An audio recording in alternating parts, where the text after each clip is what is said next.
بسم اللہ الرحمن الرحیم۔ معزز سامعین السلام علیکم۔ آج میں ایک اور ویڈیو لے کر حاضر ہوا ہوں۔ یہ ویڈیو اسکندر ذوالقرنین کی زندگی کے بارے میں دوسری ویڈیو ہے۔ اس سے پہلے میں ایک ویڈیو پیش کر چکا ہوں جس میں جب یہودیوں نے حضرت محمد صلی اللہ علیہ وآلہ وسلم سے 3 سوال پوچھے، جن میں سے 2 کا جواب پچھلی ویڈیو میں اور آج تیسرا جواب اسکندر ذوالقرنین کے بارے میں تھا۔ تو آئیے ہم اس کو ایک آیت کریمہ سے شروع کرتے ہیں۔ حق تعالیٰ فرماتا ہے، پھر لگائے ایک اسباب کے پیچھے، یعنی سفر کا انجام کیا، یہاں تک کہ پہنچا ذوالقرنین سورج نکلنے کی جگہ پر، تو اس نے پایا کہ سورج نکلتا ہے، اور اسی جگہ ایک قوم کو بھی پایا کہ نہ ان کے لیے کوئی گھر ہے اور نہ سایہ اور نہ کپڑا، اور وہ لوگ بیابان ریگستان میں رہتے تھے، کیونکہ ریگستان میں گھر وغیرہ نہیں بن سکتے اور نہ روئی کی کھیتی ہو سکتی ہے، اس سے کپڑا بنوائیں، اور وہاں اجاڑا بہت ہوتا ہے، اور وہ لوگ اپنے کھانے کو دوسرے شہروں سے لا کر کھاتے ہیں، اور زن و مرد سب ننگے رہتے ہیں، اور مثال جانوروں کے جمع وغیرہ کرتے ہیں، اور جب دھوپ نکلتی ہے تو ان کے بدن میں قوت آتی ہے، اور جب آفتاب غروب ہوتا ہے تو سخت سردی پڑتی ہے۔ یہ دیکھنے کے بعد پھر اسکندر ذوالقرنین نے دوسری جگہ پر جا پہنچا۔ اولا تارا پھر پیچھے چلا اسکندر ذوالقرنین اور راہ کے یہاں تک کہ جب پہنچا درمیان 2 دیواروں کے، تو پایا اس نے دیواروں کے پاس ایک قوم جو ان دیواروں کے نزدیک تھی، اور وہ یہ بات نہ سمجھتے تھے۔ حد مشرق میں 2 پہاڑ بلند ہیں، اور درمیان ان دونوں پہاڑوں کے زاہد و حکیم بہت تھے، اور ایک دوسرے کی بولی کو نہیں سمجھتے تھے، کیونکہ ان کے درمیان 2 پہاڑ حائل تھے، اور وہی 2 پہاڑ یاجوج مجوج کے ملک کے درمیان اٹکاؤ ہیں، لیکن درمیان میں کچھ کھلا تھا۔ چنانچہ اس راہ سے یاجوج مجوج آتے اور ان لوگوں کو لوٹ مار کر چلے جاتے۔ ذوالقرنین نے وہاں کے زاہدوں اور حکیموں کو واعظ و نصیحت کی اور خداوند قدوس کی راہ بتائی۔ اس کے بعد وہ ان دونوں پہاڑ کی طرف گئے، اور وہ دونوں نہایت عظیم الشان پہاڑ تھے۔ جانے کی راہ اس میں کسی طرف نہ تھی، اور اس میں آدمی تھے 2 گروہ، ان کی تعداد بے شمار سوائے خدا کے کوئی نہیں جانتا، اور ان کو قوم یاجوج مجوج کہتے ہیں، اور ایک اولاد یاجوج کی ایک پہاڑ میں رہتی ہے اور دوسرے پہاڑ میں اولاد مجوج رہتی ہے، اور یہ دونوں بھائی یافس بن نوح کی اولاد میں سے ہیں، اور یہ لوگ طوفان نوح علیہ السلام کے بعد وہاں رہ گئے، اور ایک نسل ان کی بے حد ہے، اور بصورت آدمی ہیں، لیکن قد و قامت کم و بیش ہے، یعنی بعض تو دراز قد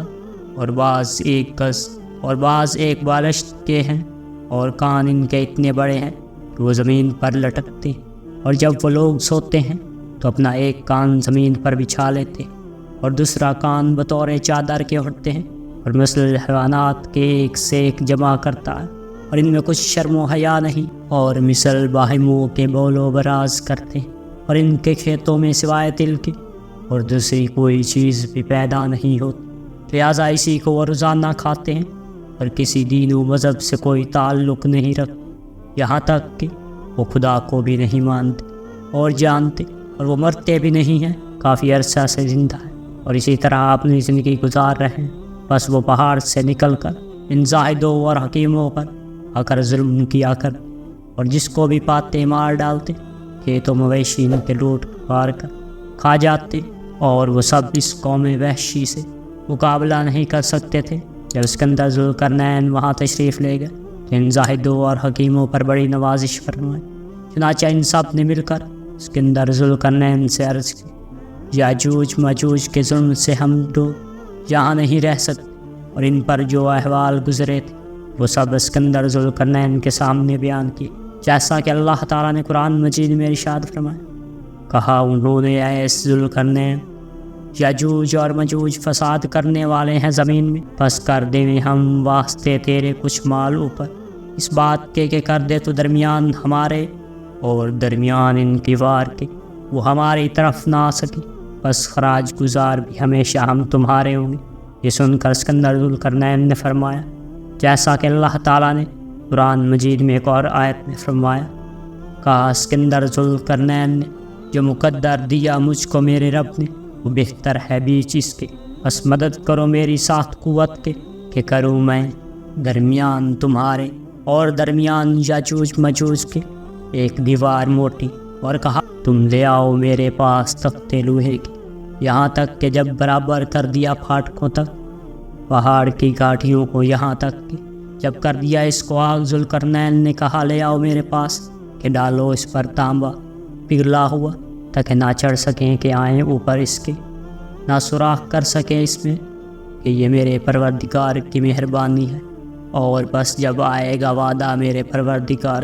تو کر دے گا اس دیوار کو ریزہ ریزہ، اور یہی وعدہ میرے پروردگار کا سچ ہے۔ اول تو لوہے کے بڑے بڑے تختے بنائے، ایک پر ایک دھرتے گئے کہ دو پہاڑوں کے درمیان کے برابر ملا دیا، پھر تانبا پگھلا کر اس کے اوپر ڈالا، اور وہ تانبا درزوں میں بیٹھ کر جم گیا، سب مل کر ایک پہاڑ کے مانند ہو گیا۔ ہمارے پیغمبر خدائے رسول صلی اللہ علیہ وسلم کے پاس ایک شخص نے آ کر کہا میں سدے اسکندری تک گیا ہوں اور میں نے اس کو دیکھا بھی۔ یہ سن کر حضور صلی اللہ علیہ وسلم نے فرمایا اس کی کیفیت بیان کرو۔ اس نے کہا وہ دیوار جیسے چار خانہ لنگی ہو۔ آپ نے یہ سن کر فرمایا سچ کہتا ہے، کیونکہ اس دیوار میں لوہے کے تختے لگے ہیں اور ان کی دیواروں میں تانبا پگھلا کر بھر دیا گیا ہے، اس لیے وہ چار خانے کی شکل بن گئی ہے، جیسا کہ اللہ تعالیٰ نے قرآن مجید میں ارشاد فرمایا یہاں تک کہ کھولے جائیں گے یاجوج اور ماجوج، اور وہ ہر ان جان سے دوڑتے ہوں گے، یعنی جب روز قیامت نزدیک آئے گا یاجوج ماجوج صدر اسکندری سے نکلیں گے اور تمام روئے زمین پر منتشر ہوں گے، جہاں جہاں جو جو چیز پائیں گے کھا جائیں گے،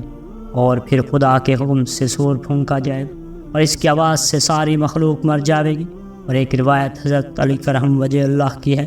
ہر روز یاجوج اور ماجوج کوشش کرتے ہیں کہ صدر اسکندری کو توڑ کر باہر آئیں، لیکن حکم خدا وہ توڑ نہیں سکتے۔ صبح سے شام تک اس دیوار کو سب چاڑتے ہیں، مسئلے پوست بیزا کر کے ڈالتے ہیں،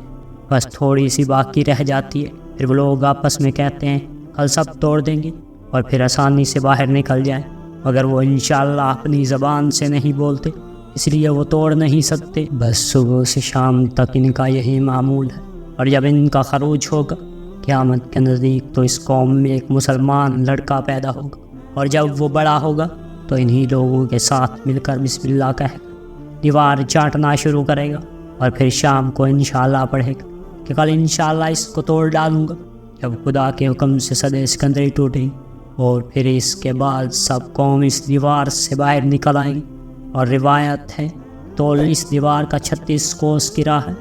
اور عرض اس کا 3 کوس کی راہ ہے، اور بعضوں نے کہا کہ اس دیوار کا طول 300 کوس کی راہ ہے اور عرض اس دیوار کا 150 کوس کی، اور اونچائی 70 گز۔ اور یہ بھی خبر ہے کہ جب وہ دیوار توڑ کر باہر نکلیں گے تو سب سے پہلے ملک شام میں آئیں گے، اس کے بعد بلخ میں،